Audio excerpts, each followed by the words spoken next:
ఇక ఇస్రాక్ నమాజ్ అనేది ఏదైతే చదువుతారో ఈ యొక్క నమాజ్ చదవటం వల్ల ఫజర్ నమాజ్ తర్వాత ఉండే యొక్క నమాజ్ చదవటం వల్ల వారికి ఆ యొక్క హజ్జీ లేదా ఉమ్రాలు ఈ యొక్క రెండింటిలో ఏదో చేసినంత పుణ్యం వారికి లభిస్తుంది అని ఇలా ప్రవక్త ముహమ్మద్ సల్లల్లాహు అలైహి వసల్లం గారు చెప్పడం జరిగింది.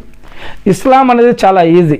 డబ్బులు ఉన్నవారు ఉన్న విధంగా ఆరాధిస్తారు, లేనివారు లేని విధంగా ఆరాధిస్తారు. ఉన్నవారు కూడా అన్ని పుణ్యాలు సంపాదించవచ్చు, లేనివారు కూడా ఉన్నవారితో సమానంగా అన్ని పుణ్యాలు కూడా సంపాదించుకోవచ్చు. ఇలాంటి అనేక రకాల ఖురాన్ వాక్యాలు హదీసులు మనకు ఉన్నాయి. వాటి యొక్క జ్ఞానం మనం తెలుసుకుంటే సరిపోతుంది. అప్పుడు మనం కూడా అల్హమ్దులిల్లాహ్ అందరితో సమానంగా లేదా కొంచెం ఎక్కువ తక్కువ మొత్తానికైతే ఆరాధన అనేది అల్లాహ్ పట్ల భయం, భక్తి, గౌరవ మర్యాదతోటి మనం అల్లాహ్నే ఆరాధించుకోవచ్చు. ఇంకొకటి, శరీరంలో అవయవాలు మనకి ఎలానో ఈ యొక్క కన్ను, పెదాలు, ముక్కు, ఈ యొక్క తల, ఎంట్రుకలు, చేతులు, ఏళ్ళు, అవయవాలు, గుండె, ఇలా ఈ విధంగా శరీరంలో ఈ యొక్క అవయవాలన్నీ కూడా ఎలాగైతే మనకి ముఖ్యమో ఈ యొక్క ప్రపంచంలో మస్జిదులు అనేవి కూడా ఎంతో ముఖ్యం. ముఖ్యంగా ముస్లింలకి ఈ యొక్క మస్జిదులు అనేవి చాలా ముఖ్యం. ఈ యొక్క మస్జిదుల యొక్క పాత్ర గురించి ఇప్పటివరకు మనం అనేక రకాల ఖురాన్ మరియు హదీస్ వాక్యాలు వింటూనే ఉన్నాం. ఇంకొక విషయం ఏమిటంటే ప్రవక్త ముహమ్మద్ సల్లల్లాహు అలైహి వసల్లం గారు చెప్పారు, మరియు ఖురాన్లో కూడా ఉంది, అల్లాహకి అత్యుత్తమమైన మరింత ఇష్టమైనటువంటివి ఈ యొక్క ప్రపంచంలో ఏంది అంటే మస్జిదులు అసహ్యకరమైనవి బజారులు అని చెప్పడం జరిగింది.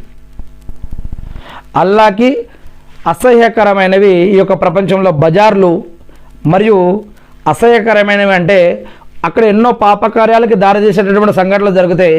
అందుకే బజార్ల కంటే కూడా, వీధుల కంటే కూడా మస్జిదులు ఎంతో ముఖ్యమైనవి, మస్జిదులు ఎంతో ఉపయోగకరమైనవి అని ఇక్కడ చెప్పడం జరుగుతూ ఉంది. మస్జిదులు అల్లాహ్ యొక్క గృహాలు, మరియు ఆ యొక్క గృహాల్లోకి నమాజు కోసం ఎవరైతే వస్తారో వారి అల్లాహ్ యొక్క అతిథులు అని మనం ఇంతకుముందు చెప్పుకోవడం జరిగింది. అది ఇంకోసారి గుర్తు చేస్తూ ఉన్నాం.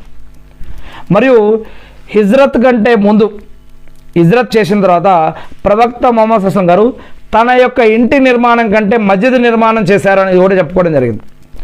మరి మస్జిద్ నిర్మాణం ఒక సదకే జారియా లాంటిది. ఎలాగంటే సదకే జారియాలో కొన్ని విషయాలు ఉన్నాయి. అవేంటి? సదకే జారియా అంటే మనం చనిపోయిన తర్వాత కూడా మనం కొన్ని రకాలుగా పుణ్యాలు సంపాదిస్తూనే ఉండొచ్చు. అవి ఏమిటి?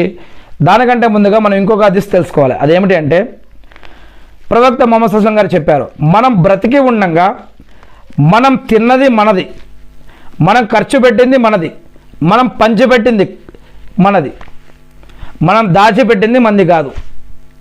మరి మనది ఈ యొక్క ప్రపంచంలో మనం జీవించి